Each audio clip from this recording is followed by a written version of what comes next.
Muito bem, pessoal, Gabriel Pelissaro na área. Hoje nós vamos comentar alguns fatos relevantes que aconteceram nos mercados. Vamos falar também do que pode acontecer nos próximos dias aí na economia. Vamos ver alguns índices futuros. Vamos fazer uma análise bem interessante. Eu também quero fazer alguns comentários sobre essa crise, que na verdade essa crise foi apenas uma degustação do que está por vir. Então assiste esse vídeo até o final, que eu te garanto que vai valer a pena. Aqui na descrição também tem outros vídeos onde eu falo dessa crise, onde eu explico os fundamentos. Não é de hoje que eu tô aqui falando sobre essa crise global. E é claro, tem o nosso grupo aqui no Telegram gratuito pra gente trocar ideia, pra trocar informações. Todos os links estão aqui na descrição. Sem mais delongas, bora pro vídeo. Banco Central vendeu hoje pela manhã 2 bilhões de dólares. Estão torrando a nossa reserva para tentar controlar toda essa crise, para tentar controlar essa alta do dólar. Funcionou? Vamos ver aqui quanto que fechou o dólar hoje. Hoje o dólar fechou em 4,64, né? Então ontem ele estava aí num valor de, vamos ver, hoje ele abriu com 4,66, fechou 4,64, ocorreu uma queda de 1,69, então a medida aí do Banco Central funcionou. A questão é até quando? E será que essas medidas não vai ser o que vai gerar a próxima crise? É o que a gente vai falar daqui a pouco. Vamos dar mais um giro. Ibovespa sobe 7% e tem maior alta em 11 anos com estímulos contra o vírus. É claro que essa alta, pessoal, a gente tem que perceber um detalhe muito importante. Alguns vídeos atrás eu falei que se houvesse um crash, esse buy and hold não funcionaria por causa do seguinte motivo. Se a bolsa cair 70%, para você voltar nesse patamar aqui, onde ela estava antes de cair, você tem que subir 300% de valorização. Por quê? Quando a bolsa caiu ontem de 97 mil pontos para 80 e tantos, que teve uma variação de 12%, ela caiu 12% de 97. Quando você tem um crash, então ali de 80 e poucos mil, ela subiu 7%, mas ela subiu 7% de 80 e poucos mil, não dos 97. Então, quando ocorre o crash, demora muito mais. Se cai 70%, se ela subir 70%, você não vai recuperar ainda o teu capital. Você tem que subir muito mais, porque ela sobe 70% de, por exemplo, 50 mil pontos, e não de 90 mil pontos, que é quando ela caiu. Vale deixar essa observação aqui, tá? Então a gente pensa, né? Nossa, subiu 7%, ontem caiu 12%. Ah, então já recuperou, né? Não é bem assim, tá, pessoal? Então, como nós havíamos falado no vídeo de ontem, o mercado hoje ia dar uma respirada, mas será que vai se manter assim durante a semana, nos próximos meses, ou até mesmo no próximo ano? Vamos falar daqui a pouquinho. Vamos para mais uma notícia.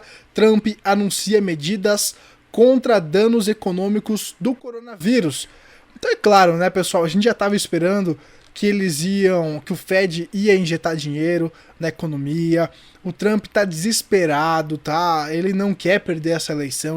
Esses caras vão fazer de tudo para conseguir conter a economia, para conseguir manter ela rodando artificialmente. Vão injetar dinheiro, vão fazer de tudo, vão dar até tapa na cara dos investidores para eles comprarem ação, para não cair antes das eleições lá em outubro. Então, esse ano de eleição tem muitas variáveis, além do vírus, além da crise do petróleo entre a Rússia e a Arábia Saudita.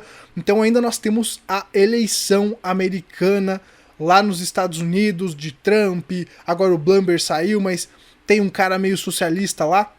Então tem muita coisa relevante e tem muito fato, tem muito motivo para a bolsa cair. A questão é que a gente está fazendo a bola de neve ficar ainda maior. A bola de neve está aumentando cada vez que o Fed vai lá e injeta 150 bilhões de dólares na economia para tentar gerar liquidez nos mercados. A bola de neve fica cada vez maior quando o Banco Central Brasileiro queima reserva para tentar manter o dólar. Então, assim, a gente vê que esses estímulos do governo, né, esses estímulos artificiais estão perdendo efeito, a economia já está ficando num desespero, e a questão é a seguinte: se a bolsa subir nos próximos dias, isso vai ser um péssimo exemplo para novos investidores, para investidores que estão entrando agora nos últimos anos e pegaram esse bull market, certo? Isso vai ser um péssimo ensinamento, porque o que essas pessoas estão achando? Que a bolsa sobe para sempre. Aí deu essa queda aí, certo? Os caras ficaram opa, né? Mas se voltar a subir novamente, esses caras vão achar que a bolsa realmente, ela dá uma quedinha, mas ela sobe. Então é só comprar ação e que se dane, né? O governo, até bati no microfone aqui, o governo vem, salva a gente, injeta dinheiro. Então realmente a bolsa nunca cai, é o melhor investimento, eu vou ficar rico aqui, vou colocar R$1.000 e vou tirar 1 milhão, né? Tipo a Betina. Então assim, pessoal, é preocupante se a bolsa voltar a subir, certo? Se ela der uma paulada, porque muita gente vai quebrar a cara quando realmente chegar a crise de verdade, o crash, quando os fundamentos ruírem, quando os bancos quebrarem, que isso vai acontecer, pessoal. Pode ser daqui a alguns meses, pode ser no próximo ano, ninguém sabe quando, ninguém tem bola de cristal, muito menos eu. Eu olho aqui os indicadores e passo o que eu tô vendo para vocês. Mas é um pouco preocupante, tá bom, pessoal? Porque isso vai dar um mau exemplo e vai acostumar muito mal os investidores que já estão mal acostumados. Vamos dar uma olhada aqui nos índices futuros. A gente vê aqui as bolsas americanas no índice futuro com uma possibilidade de queda amanhã. Provavelmente elas vão abrir em queda, certo? Uma queda baixa. Então é o que eu acredito que vai acontecer, uma lateralização dos mercados. Tem muitos conflitos ainda para acontecerem. Aí agora em abril, então a Arábia Saudita vai começar a aumentar a extração de petróleo por causa dessa guerra ali do petróleo com a Rússia.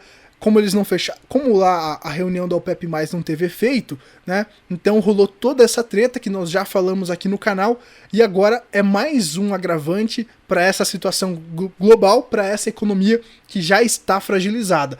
Então nós vemos aqui as bolsas americanas praticamente todas nos índices futuros indicando que vão abrir amanhã com uma leve queda, certo? Uma leve queda. E o nosso querido índice VIX, que é o índice do medo, apresenta uma leve alta de 2,45% nos índices futuros, o índice VIX, que é o índice do medo lá do S&P 500. Então, o índice de volatilidade está alto, os investidores, né, eles estão com medo de colocar a grana nesse momento. Então a gente viu até um pânico que eu acredito que é exagerado, certo?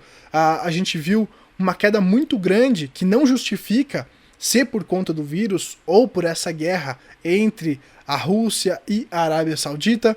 Então, eu acredito que existem outros fundamentos por trás. Um deles é para onde que os governos vão correr quando acontecer o crash de verdade, quando as bolsas corrigirem pesado, 50%, 60%.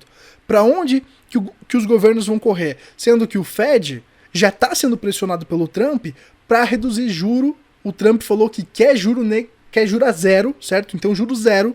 Então imagina, qual que é o valor do dinheiro com juro zero, pessoal? A gente tem que entender quais são os fundamentos para existir juro. Juro é o valor do dinheiro. Então isso vai gerar mais endividamento ainda da economia americana, isso vai gerar inflação e vai respingar para frente. É claro que o Trump quer se reeleger, é claro que o Trump ele quer resolver os problemas a curto prazo, mas isso vai refletir sim lá para frente, e quando isso refletir que eu acredito que vai acontecer a grande crise, que vai ser a grande queda que nós já estamos falando há muito tempo. Então, se o Trump colocar o juro a zero, quando acontecer essa queda, o que ele vai fazer para incentivar a economia? Vai colocar juro negativo, igual a Europa? O que esses caras vão fazer?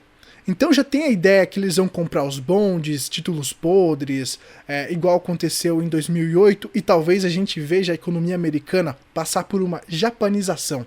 O que é essa japanização?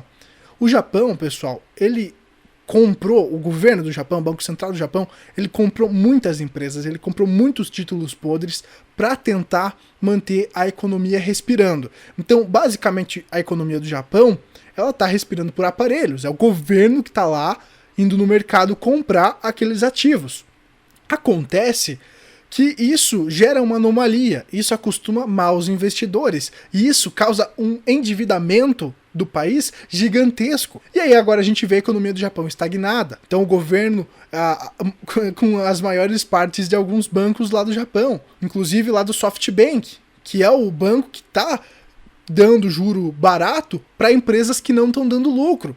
Quando essas empresas quebrarem, será que não vai quebrar o SoftBank como consequência, já que ele está emprestando dinheiro para empresas frágeis? E não vai quebrar o governo do Japão, que é um dos maiores acionistas desse banco? Então, pessoal, é algo para a gente refletir e para ter em mente. E aí, pessoal, vem a pergunta de $1 milhão. Nós estamos entrando no mercado de urso? Nós estamos entrando num bear market, ou mercado de baixa? Vamos dar uma olhada nesses indicadores aqui? Então, olha só, pessoal, na última década houve 3 ocasiões onde a média móvel de longo prazo foi violada, mas ela não levou uma mudança de longo prazo. Então, o primeiro foi ali em 2011, quando os Estados Unidos estavam lidando com o teto da dívida potencial e ameaçou o rebaixamento lá do rating da dívida americana. Só que o presidente do Fed, o Ben Bernanke, foi lá e socorreu com uma segunda rodada de afrouxamento monetário, né, que é o quantitative easing, que inundou o mercado, então, com liquidez. A segunda vez, pessoal, ocorreu ali em 2015, no início de 2016, quando o mercado lidava com o Federal Reserve, que havia começado a elevar as taxas de juro, combinando então com a ameaça ali das consequências econômicas da Grã-Bretanha, deixando a União Europeia, que foi toda aquela treta do Brexit. Então, dado que o Banco Central daquela época americano tinha falado que ia aumentar as taxas de juros, o mercado entrou em pânico. E aí já estava num conflito, a economia naquela época já estava um pouco enfraquecida, e aí teve aquela queda que nós estamos vendo em 2016. Também o último evento foi em dezembro de 2018, quando os mercados caíram devido ao aumento das taxas de juro pelo Fed. Mais uma vez, a gente vê então uma possível consequência quando o Fed voltar a subir os juros, né? E aí, claro, o Fed já veio intervindo e reduziu as taxas de juro, fazendo com que desse mais uma pernada para cima.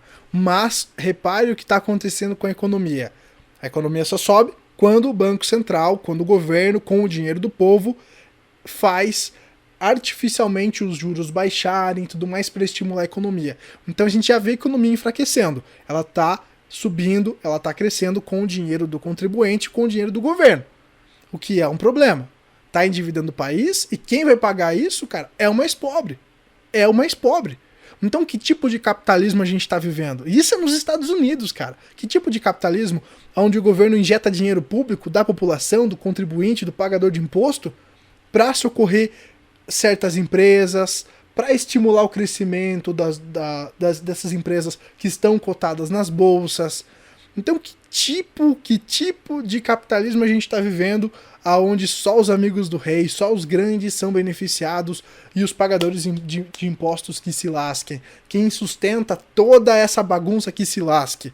É de se refletir, pessoal. Agora, pessoal, vamos dar mais uma olhada num gráfico aqui que vai trazer as médias móveis, né? Então a média do valor das ações nos últimos 75 dias e 200 dias. Ainda, pessoal, essas médias móveis não foram rompidas, tá? Que indica, então, que nós oficialmente não estamos num bear market. A gente ainda está no bull market, teoricamente. Então, mesmo com essa queda toda, ainda não foi suficiente para reverter a tendência de alta. Então, o nosso mercado ainda está numa tendência de alta. Então, assim, pessoal, é um momento onde é difícil você falar para onde que o mercado vai. A gente não teve ainda, então, a mudança da tendência para o mercado de baixa. Vamos ficar tranquilo, pessoal, vamos racionalizar bem. Nos próximos dias eu vou ainda continuar postando vídeos aqui no canal. Deixa o like, se inscreve para continuar acompanhando os vídeos. Eu acredito que eu passei tudo que eu tinha de informação nesse vídeo para hoje, Nos próximos vídeos a gente continua falando dos fundamentos econômicos, vamos dar mais uma pegada no que pode acontecer então com essa bola de neve que está sendo formada, com esses incentivos dos bancos centrais para estimular a economia. Mas esse vídeo já está gigantesco e por hoje é isso. Nos vemos na próxima. Eu espero que esse vídeo te ajude a tomar decisão ou pelo menos saber o que fazer com as tuas ações, se você estiver posicionado ou não. Lembrando que tem o grupo do Telegram, o link está aqui na descrição, caso você queira trocar uma ideia aqui com a comunidade. Então é isso, pessoal, nos vemos na próxima. Tchau, tchau.